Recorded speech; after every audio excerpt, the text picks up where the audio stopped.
So today we're going to talk about the magic of self. And in fact, we can say that there's a lot of magic in Python.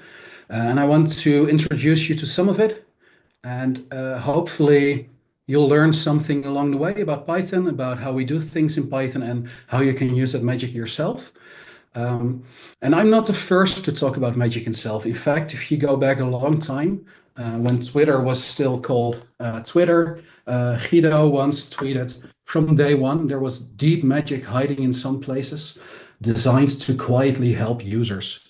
And that's very interesting. Python is probably a language that's fairly easy to get started with, to learn, some people say, but it's fairly difficult to master because if you really want to get to know Python and you dive into the magic, you'll find that there's a lot more to learn than the simple syntax that you learn in your first couple of months or maybe your first year developing in Python. And I want to talk about a specific piece of magic today, which is the magic of self. So, what is the magic of self? Well, to explain the magic of self, I've just coded a very simple class for you. It's a guitar class. It has an init method to initialize the class instance. You can pass in a name, then the name will be assigned as an attribute, and that currently is basically it. So what I can do now with this class, I can create an instance, give it a name, Warwick Streamer, which is not a random name, but actually my favorite bass. I have it here. And what we can see now that the name will be passed into the initializer and the instance will actually have a name attribute, and that name attribute will be assigned to the string Warwick Streamer. So far, I think this isn't surprising to anyone. But now let's implement a second method for my guitar class. Because what is a guitar if you cannot play on the guitar? Let's implement a play note method. And this is a very simple method. It just takes one argument. It's a note. It's a string. We pass in that string. And for now, because it's much easier than actually making a guitar play, it'll just print my, and then the name, place the note, and then the note that the guitar will play. So if I take my Warwick instance, I can call the play note method on it. I pass in C sharp, much better as a musical note. And what you can see now is that my instance or my method will print my Warwick Streamer, place the note C sharp. Nothing surprising there, at least, unless you zoom in on to the method itself. So if we look at the signature of the method, of our method definition, and if you look at the parameters that the method has, if you're really detail-oriented, you will notice that it actually has two parameters. It has a note parameter, but it also has a self parameter. And this is something you're probably very used to. You may not even notice it anymore. Your IDE will probably give it a nice color to highlight the special meaning of self. But if you think about it, normally when you call a function, and a function is defined in very much the same way, you have to pass in an argument for each parameter. But if we look at our method here, I've only passed in one argument, and that one argument ended up with the parameter note. So where is that self coming from? It does need to have a value. The parameter self, the name self, needs to be assigned to something. But what is that something? Well, what you'll notice here is that self will actually be assigned to the instance that we called the method on. So this Warwick instance we have here will automatically be passed into the method so that we can access all the attributes that our Warwick has, such as its name. And this really is the magic of self. We don't provide it with an argument, and unlike any other function that we call, this function, this method, automatically gets one argument for free. So how does this work? Well, that's what I'm going to explain to you today. Well, this is the example again. You'll see it a lot. I'm just going to use this example. It's complicated enough for everything that we want to do. So get used to it. You're going to see a lot of guitars today. So here I have a slide about me, but I'm not going to talk about me because I'm not important. If you want to know about me, you can probably find me on LinkedIn. I think everything that's on here is also LinkedIn. So let's just move on to the topic itself. So how does the magic of self actually work? Well, there are actually a lot of misconceptions about self that are even written down in some of the tutorials, maybe some of the tutorials that you've read yourself. Although I have to say, most of the tutorials that I've checked lately are actually correct on this point, but still there are some misconceptions. So let's talk about that. So first is that because we have a parameter named self, so it's about the name of the parameter, um, that because we have something called self, that we get the instance for free. This is actually not the case. So if you're a JavaScript programmer, you might be more familiar with this. And in Python, you can actually just change self to this, and everything will still work. I will still be able to call the method, pass in the node, and it will still print the same string. So it's evidently not about the name self. We can in fact, name it anything you want. You shouldn't. Please stick to the conventions. Otherwise, you're just going to confuse people. But the name self isn't that special in Python. Um, for those who are really pedantic, we now have a self type in the typing module, and the name self is a little bit more ingrained in Python itself than just the name you use here. But still, the name really isn't important to the magic here. Another thing that people think is that because we have that parameter, it works. But in fact, I can just simply remove the parameter self, and Python will still try to insert self or the instance into the function. So if I now call the function and pass in the parameter node, I get the most confusing exception ever, namely that guitar.playNote takes one positional argument, but two were given. And I've helped a lot of people with learning Python, and this is always one of those exceptions they find really confusing because they say, I'm only passing in one argument. I'm only passing in C sharp. Where is that second one coming from? Well, that is the magic of self. So it's not even about the presence of self in the method signature. Whatever we do, we're going to get self for free. Um, so another very common thing that people tell me is, well, you're defining a function, and because you're defining that function within the namespace of a class, it's within the class guitar block. That means that when you define the function, it will not become a function, it will become a method. And that is actually another misconception, because what I can do is I can define a function outside of my class. So this is just a function, plain node. It takes two arguments. One is named guitar, the other one is named node. It will print the same message. Then I can implement my guitar class in much the same way. And the change that I do here is I'm going to assign the plain node attribute to the function I've defined above. And this is the change that I'm going to make.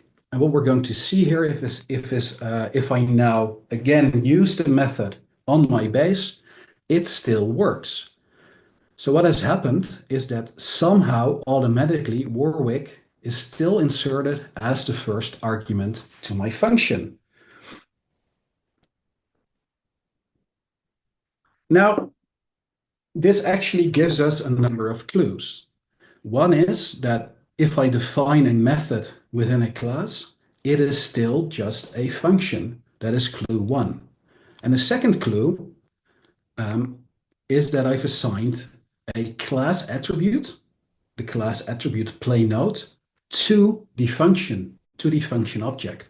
And those are actually two very important clues to understand the method of self, the magic of self. And to understand that, we have to look at classes and attributes. More specifically, we have to look at what happens when we access an attribute that we've defined on the class. So let's go back to our guitar class here. So in my guitar class, if you look at the code that I've typed in here, at some point, this is just code. It's just text. It's just something that I've typed into PyCharm or VS Code or Vim or pick your own poison. At that point, it is still text. At some point, I'm going to feed my code into the Python interpreter. And what we're going to think about is what will Python actually do with the code that we see here? So when I type in a class definition, what do we end up with? Now, and that's one very important fact about Python, is that everything in Python is an object. So when we define a class, a new type, my guitar type, we will actually end up with a new object, a class object that we've assigned the name guitar to. And just like any other object, we can actually assign attributes to the type itself. And in this case, what's important is to realize when we define a function like this, is that we're actually going to be able to assign a name to that function. So what happens when Python reads this function definition is very simple. Since everything is an object, it's going to create a function object for us. And that function object will contain everything there is that we need to know to execute the function itself. So it will compile the lines of code that are in there, and I can now call the function object, and whatever is inside of the function object will be executed for me. But the problem with objects is that they need to have names. If I don't have a name assigned to the function object, I cannot use it. So this function definition statement that we have here will also assign a name to the function object so we can use it. And it will do so in the current namespace that we're using. And since we are defining a guitar class here, we're going to assign the attribute playNote to the function object in memory. And that is really important for the magic of self. So we still have a regular function, it's still a function, but we've assigned a class attribute so we can access that function. So there's nothing magical about the function yet. It's just a regular function. The only thing that we need to know is that we've assigned a class attribute to it. So where is the magic exactly? Well, that happens when we access that attribute. So what will happen when we access the playNote attribute? Well, let's go back to our example, and I'm simply going to type in guitar.playNote. So I'm accessing the attribute playNote, the class attribute playNote on my guitar class. Now, just like with any other attribute, Python will resolve this to the object. And in this case, we simply get our function back. So we get function guitar, add some memory address somewhere. We don't really care about that. So this is just an attribute, no magic yet. The really interesting part is that accessing attributes in Python is a lot more complicated than just assigning names. And we can see that if we now define an instance of the class, and now we're going to access the attribute playNote using the instance. And if you think about this, it should actually give you pause. If you look at the init method above, my guitar, my Warwick only has a single attribute. It's a name attribute. So why is it doesn't really have a playNote attribute. So why are we able to do this? And this is because of something that Python does. Whenever you access an attribute on this instance, it will not only look at the instance, but it will also look at the type or the class of the instance. And in fact, it will not only look at the class itself, but also to all the parent classes. It will check the entire method resolution order that we have for the class. So we can do that. And in fact, I can just access the playNote function using my instance. So I do that, and then something weird happens. Rather than getting a function, I now suddenly end up with something called a bound method. A bound method that binds the function guitar.playNote to this specific instance that I have of my guitar, this specific Warwick streamer. And this is obviously a bit magical. I'm just accessing an attribute, and I don't get the exact same object back as I would get otherwise. What does this tell us? Well, that accessing attributes in Python isn't as easy as you think. And what's actually going on here is that the object assigned to the class attribute can influence or change the value that you get back whenever you access it. And it can do that by something called the descriptor model, the descriptor protocol. And that is truly where the magic of self is. So what is the descriptor protocol? Well, the descriptor protocol in Python, it consists of three very special methods that you can implement on your classes to make your classes or instances of your classes influence what happens when you access attributes. If you've never looked at the Python data model, you should probably do that sometimes. I think it's chapter 3 in documentation, but it lists a lot of these special magic dunder methods that you can implement to do something special, like a dunder init. Now, in this case, there are three special methods that define the descriptor protocol. The first one is the dunder get method. And if you implement a dunder get method, you actually get to influence what happens when you access attributes. So here we have guitar.playNote, which is the class attribute, or warwick.playNote. If guitar.playNote is assigned to an object that implements a get method, that object gets to influence what we get back. There's also a set method, which will customize the assignment. So whenever we assign a value to an attribute, this will only work if you use the instance, by the way. And there's also a delete method for if you want to remove that assignment, warwick.playNote to an object. I only very rarely see this in production code. So you probably don't have to worry about it, but it is there. So what this tells us is that we can use these dunder methods to influence what happens when we access an attribute, when we assign something to an attribute, and when we use del with an attribute. And as you've probably guessed, a function is such a descriptor, and a function implements a get method. And to know how that works, we're going to implement one ourselves. So let's implement a simple descriptor. So this is our guitar class. With our two methods, I'm just going to collapse them because we don't need them right now.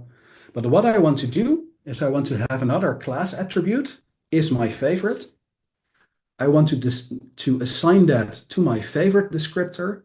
And the idea here is that if I have my favorite guitar, which is my Warwick streamer, and I now access the is my favorite attribute on my Warwick, then the favorite descriptor should do something magical so that it returns true.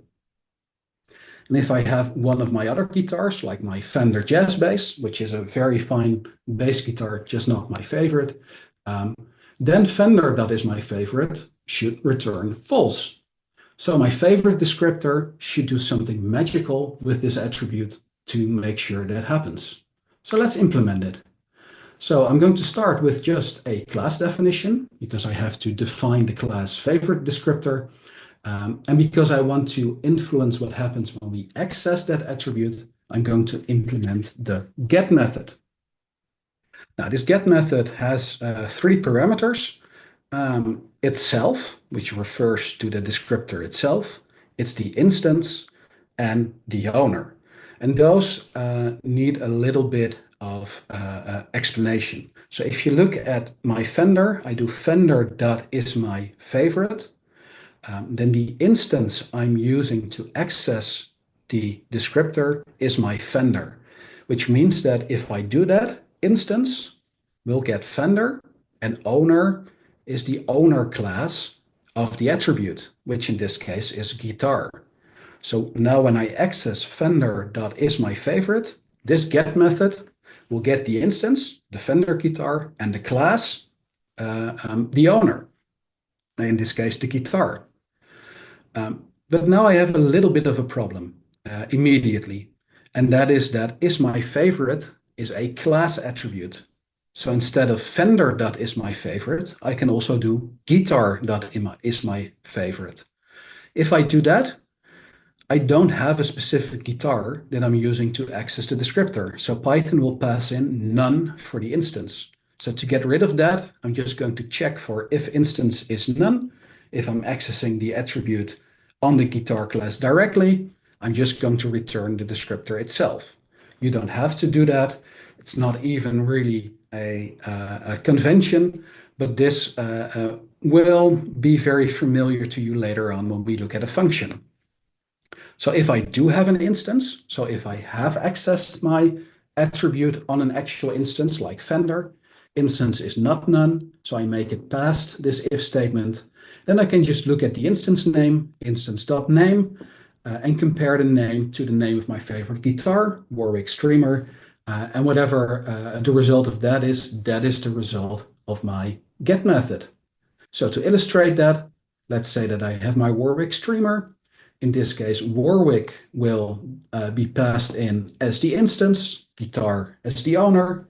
We will make it past the if statement to line 6. I will check warwick.name, which is Warwick Streamer. This equals Warwick Streamer, and so the attribute will return true. I can also do this for my Fender guitar. In this case, instance will be Fender, guitar will be the owner. If I now access Fender.isMyFavorite, it will return false. And for completeness, let's access the attribute directly on the class. In this case, instance is none. So I just get the favorite descriptor itself back because we are returning self there. And as you might imagined, as you can imagine, this get function is very similar to the get function of a function. In fact, if we take a look at the get function, the get method of a function, you will see that it is nearly identical. I've ported this from C. In reality, this is defined in C and CPython, but obviously this is the Python equivalent. So a function also has a get method. If there is no instance, so if we're accessing the function using the class, we're just going to return the function itself. But if we do have an instance, if we're accessing the function using an instance, I'm going to make a by method, a bound method by combining the function itself, self, with the instance that I've used to access the function. And this is all there is to it. Because what will happen if I have guitar.playNote, instance is none, owner is guitar, so the descriptor will return the function itself, just as we've seen earlier.